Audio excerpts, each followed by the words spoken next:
we could have real conversations about what's really going on. And so Katt Williams is a comedian doing exactly that. And he's combining both elements. The comic element and the spiritual element.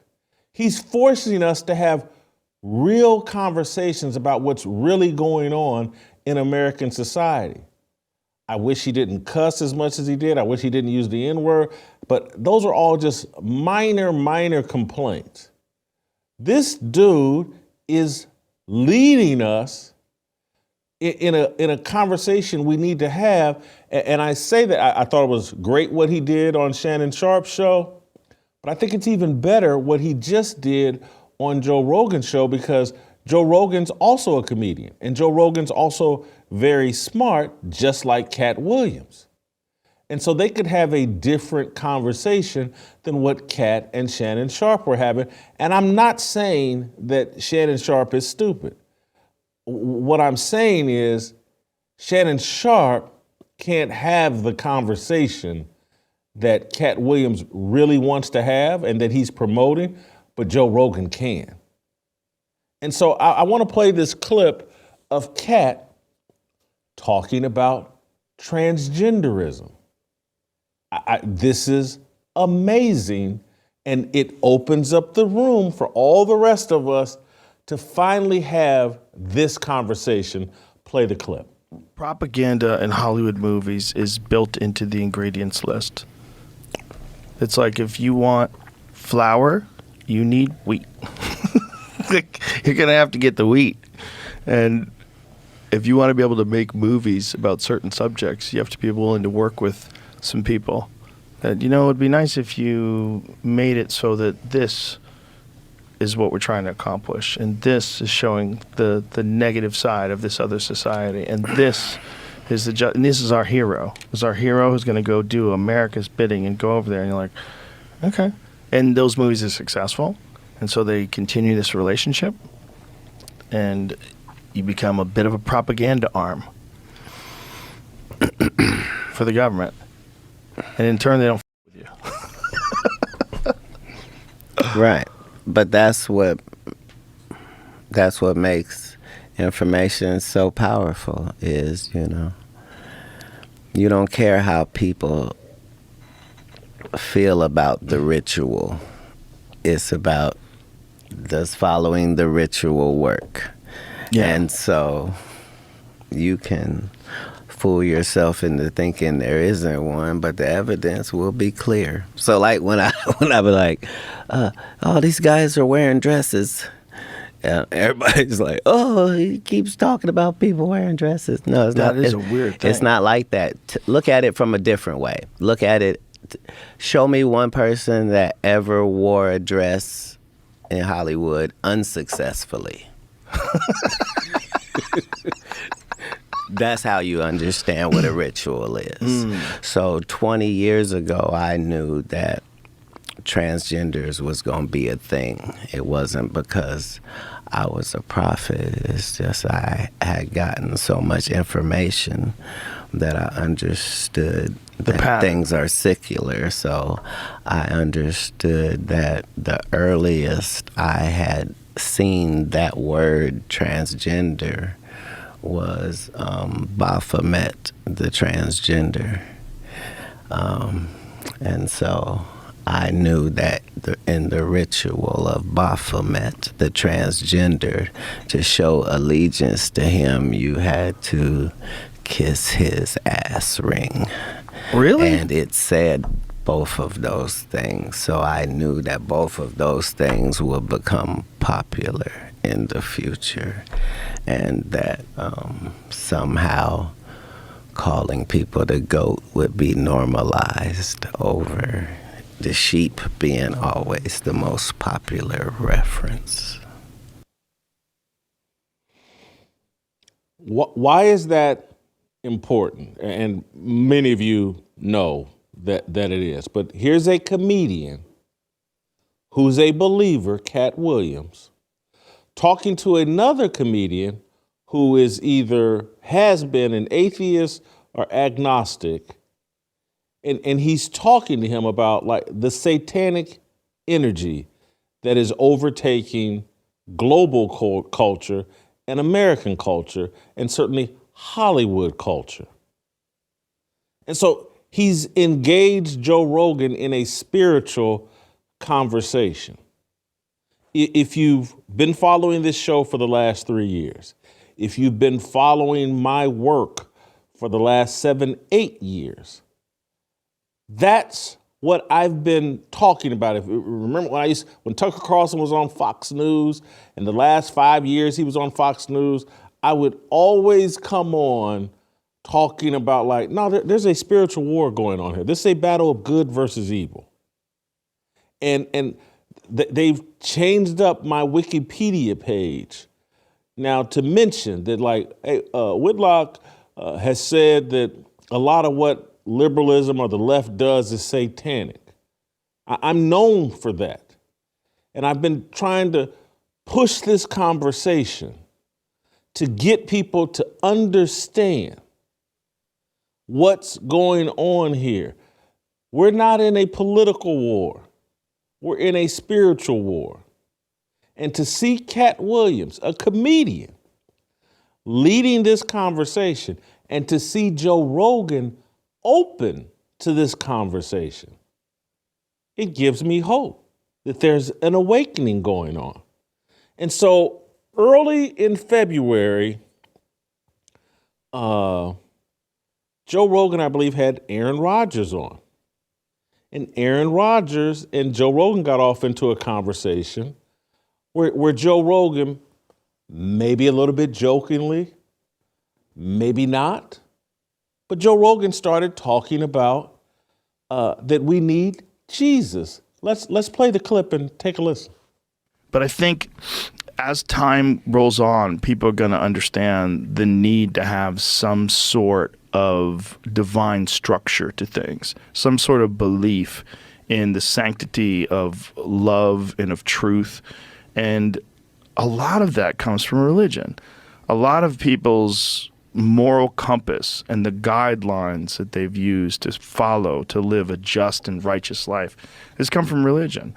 And unfortunately, a lot of very intelligent people, they dismiss all of the positive aspects of religion because they think that the stories are mere superstitious fairy tales, that, you know, they have no place in this modern world, and, you know, we're inherently good and your ethics are based on your own moral compass and we all have one. And that's not necessarily true.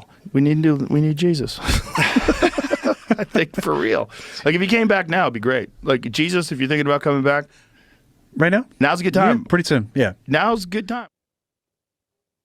So he just unpacked that, and this was, I think, in early February, in the only way he could, given his brand and his audience.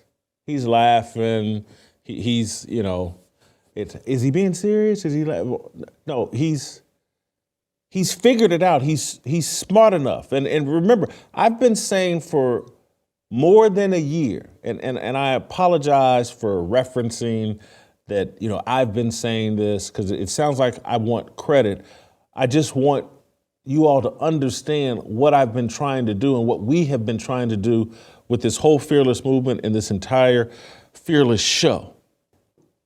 And so many of you get upset. Oh, why does Whitlock criticize this person and that person? And again, this is the conversation. I'd love to get Katt Williams in this conversation. I would love to get Katt Williams in a conversation, because we could go all the way there about, there's a group of people, black people, who've gone completely off the deep end and are so caught up in worldly success and however much money Hollywood or the entertainment or how many likes they can get over social media, that we've abandoned all of our beliefs.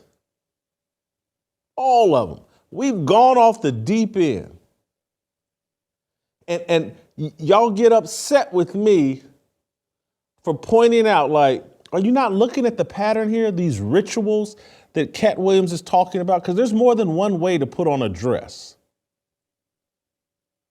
and to kiss the rear end of the Baphomet, as Katt Williams talked about. And so as it relates to me and what I talk about on this show and the industry that I'm most informed about, the sports media, do y'all think it's a coincidence? Let's look at the 3 black men that are at the top of the sports media industry. And I think it can very easily be argued it's Charles Barkley. He's the gold standard in studio shows and color commentary, and TNT is paying him a ton of money. He's considered to go studio shows or these debate shows. Stephen A. Smith, ESPN, Disney, they're paying him a bunch of money. And who's the new force to be reckoned with? Who's got next? It's Shannon Sharpe. So what do they all have in common? Shannon Sharpe, Stephen A. Smith, Charles Barkley. And just remember, I like Charles Barkley. I like Charles, but I have to speak the truth. I just have to.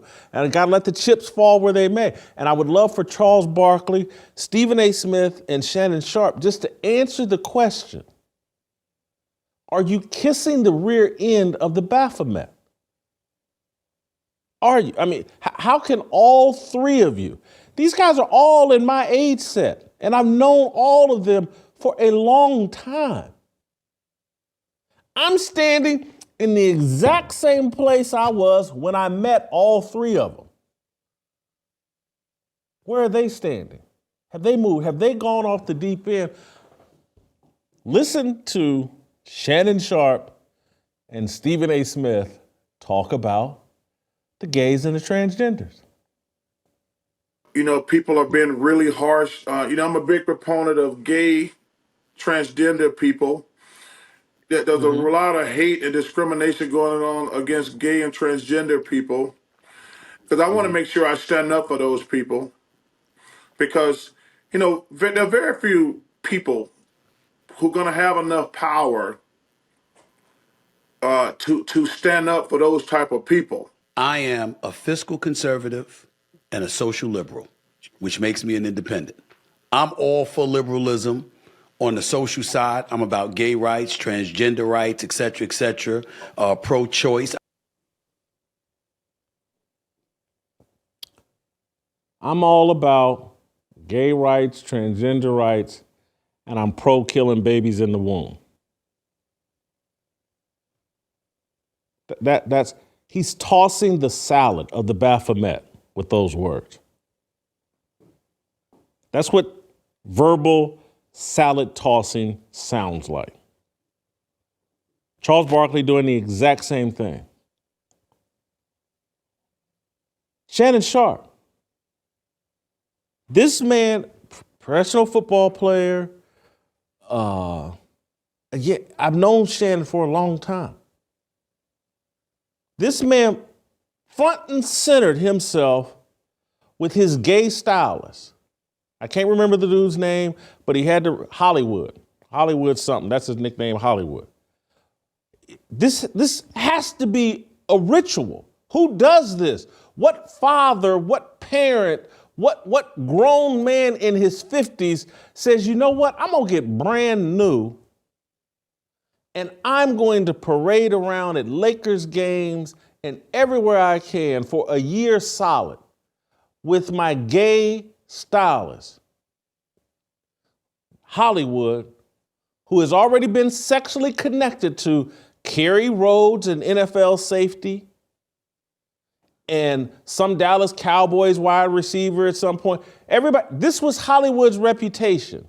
He turned out and turned up with NFL players, and Shannon Sharpe makes it a point on his social media feed and everywhere he can. Lakers games, everywhere. We sitting courtside. We're not sitting up in a suite away from the cameras.